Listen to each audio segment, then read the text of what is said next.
Résultat, au bout de 4 ou 5 mois, nous avons actuellement, quelle est la situation en Libye?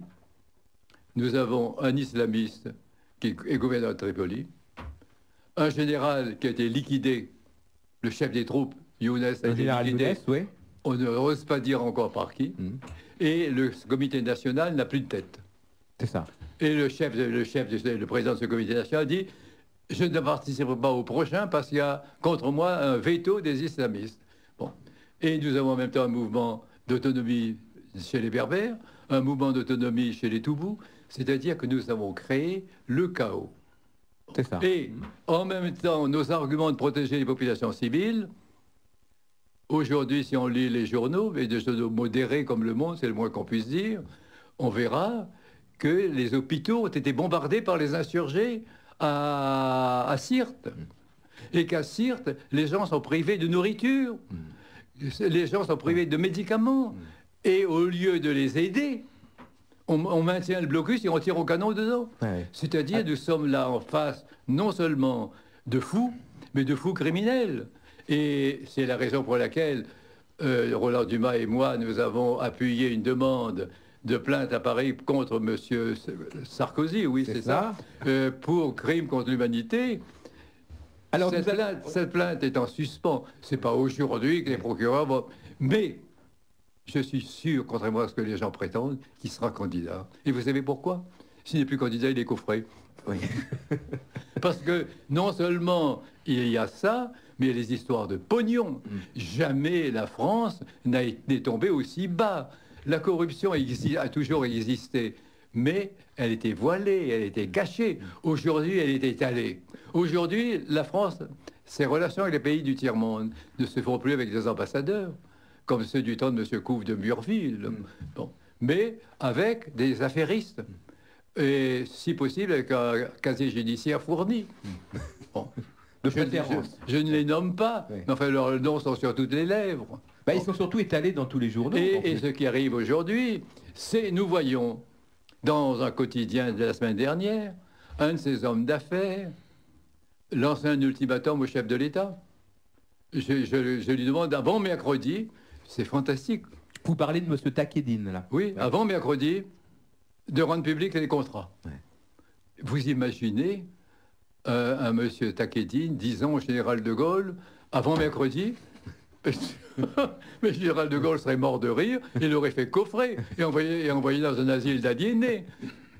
Bon, tandis qu'aujourd'hui, on doit les avoir à zéro. Oui, oui. Oui. Bon. Alors, est-ce que c'est normal d'entendre un M. Bourgi raconter ces histoires de mallettes? Bon, et quelque chose de curieux, ça s'arrête juste en 2007. Mais enfin, on ne nous fera pas croire que ça s'est arrêté en 2007. Bon. Bien sûr. Même si les fonds sont devenus beaucoup plus nombreux, s'il faut encore M. Takedine.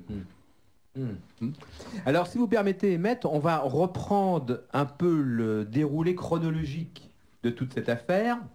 Vous nous avez dit que dès le mois de novembre de l'année dernière, s'étaient tenues des réunions à Paris préparant en fait l'insurrection, ou préparant l'aide à une insurrection qui couvait en Cyrénaïque, hein, qui traditionnellement était toujours la région opposée à la Tripolitaine. Et donc on a et la région également des islamistes. Et la région également, effectivement, d'un certain islamisme. Et donc on a fait un pour souffler sur les braises, pour déclencher une insurrection, puis ensuite une guerre civile. L'insurrection éclate le 17 février, c'est cela, 2011.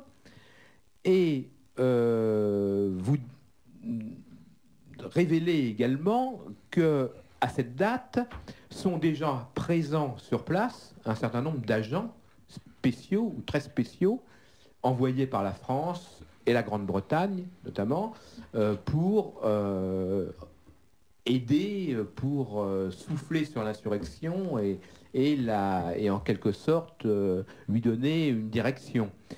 Et très vite interviennent coup sur coup, enfin à 3 semaines d'écart, 2 résolutions du Conseil de sécurité de l'ONU qui vont permettre de justifier l'intervention de l'OTAN dans cette affaire. Pourriez-vous résumer en quelques mots, quelles sont ces deux résolutions? Alors, les deux résolutions... Et les interprétations de plus en plus larges qui vont être faites de leur... les deux résolutions sont passées parce qu'elles étaient en apparence modérées. Il s'agissait de protéger les civils et en même temps d'interdire le ciel aux avions de Kadhafi. Mais en fait, c'est pas ça qui s'est passé. On a bombardé des sites civils. C'est ça. Et non pas, et c'est l'aviation française. On a bombardé, on est intervenu militairement dans le conflit, ce qui est contraire aux résolutions de l'ONU. Et si vous voulez, ces prétextes. Vous avez le prétexte classique, c'est l'incident de frontière qui a préparé l'invasion de la Pologne par les Allemands. À Gleiwitz, une nuit, les Allemands étonnés entendent des appels, des injures au régime, des coups de feu. Et le matin, on a trouvé des officiers polonais tués. Et Hitler et Goebbels disent, ce n'est plus possible, on va envahir la Pologne. Ouais. Et ça a été la Pologne est liquidée. Bon. En fait, ces officiers polonais, c'était des gens pris dans les camps déportés, déguisés en polonais et tués. Bon. Mais là, au moins, nous avions des cyniques qui avaient les moyens de leur cynisme. Ici, on a des cyniques qui n'ont pas les moyens de leur cynisme. Qu'est-ce que vous voulez? Vous avez, ici, nous avons des pieds nickelés. Vous avez un type, il est en garde à vue, un ancien ministre de l'Intérieur, lui téléphone pour dire, fais gaffe, ta femme balance. Enfin, mais c'est insensé. Là, vous parlez de l'affaire Hortefeux et Gobert. Oui. Bon, d'autre part, nous avons, c'est ce on lit dans la presse, que Madame Takedine est partie avec tous les documents comptables. Et où se trouvent ces documents comptables aujourd'hui? Hélas, pour les intéressés, au pôle financier. C'est pour ça qu'à mon avis, actuellement, beaucoup de gens s'attendent à être mis en examen. Et la vague monte, jusqu'à l'échelon suprême. Et la France en est réduite là. Parce que l'histoire de Chirac comparant devant un tribunal où nous comparaissons pas, c'est du pipi de chat. C'est de la grivellerie par rapport à ce que on nous apprend aujourd'hui. Des trafics avec des gouvernements arabes à travers des intermédiaires arabes pour des milliards. Et tout ça aboutissant à des morts d'hommes. Jacques Vergès, si on reprend le début des événements en Libye, que répondez-vous à ceux qui disent que si la France n'était pas intervenue autour d'une coalition occidentale, à Benghazi, des milliers de morts auraient été à compter et qu'il y avait par conséquent, qu'on soit pour ou qu'on soit contre le droit d'ingérence, une nécessité d'intervenir à ce moment-là? Je dis même en prenant la position du gouvernement français. À partir où ces avions français avaient détruit les colonnes de chars de Kadhafi, ces populations civiles étaient protégées. Oui, du reste, ça a été reconnu. D'ailleurs, je crois que ça a été reconnu par par le ministère français des Affaires étrangères dès les premiers jours de l'intervention. Oui, en disant que le but était atteint. Oui, mais alors, ce qui est très contradictoire, c'est que d'un côté, vous dites ça à juste raison, et ça va à l'encontre de tout ce qui a été dit jusqu'à maintenant concernant Benghazi et de la nécessité d'intervenir là-bas. Oui. Et de l'autre, Alain Juppé, jeudi dernier, qui s'est fait un peu dépasser par Bernard-Henri Lévy dans cette affaire, mais qui est obligé de reprendre son rôle de ministre des Affaires étrangères, nous dit qu'en Libye, les populations civiles libyennes ne sont pas en danger et que les bombardements sont ciblés et qu'il n'y a absolument aucune population civile menacée, massacrée en Libye. Or, massacrée par les bombardiers de l'OTAN. Par les bombardements occidentaux otanesques. Mais dans le petit livre que vous publiez avec Roland Dumas, Sarkozy sous BHL, vous faites état de nombreux faits qui montrent bien que les populations civiles libyennes bombardées par l'OTAN font les frais de cette politique suicidaire. 718 morts au 1er juin. Ouais. Écoutez, les gens qu'on a vus dans il faut actualiser. Les gens qu'on a vus dans les hôpitaux, c'est le chauffeur de taxi, c'est l'employé de bureau. Et l'employé de bureau a été blessé dans son bureau, le chauffeur de taxi dans son taxi. Vous avez un des fils de Kadhafi, et 3 de ses petits-fils ont été tués dans leur pavillon. Nous avons visité ce pavillon. C'est un pavillon cossu. Bon, c'est pas encore peut-être une accusation contre lui, mais enfin, c'est dans un pavillon cossu dans un quartier résidentiel. C'est pas un état-major. On a vu les ruines. C'est des chaussures de femmes dans les arbres, c'est des édredons éventrés. C'est pas un état-major. Mais Kadhafi pouvait s'y rendre. Mais bien sûr. Il peut se rendre dans un hôpital aussi. Les hôpitaux ont été bombardés pour cette raison, peut-être. En fait, quand vous bombardez à 2000 mètres d'altitude, vous acceptez le risque de dégâts qu'on appelle collatéraux. Or, c'est là le crime. Bien sûr. Encore qu'on se souvient en Serbie, oui. En 1999, des bombardements de l'OTAN sur une population européenne qui était la population serbe. Je sais. Et là-dessus, puisque vous étiez bien assez pour le savoir, puisque vous étiez à l'époque justement avocat de Milosevic. Oui. Oui.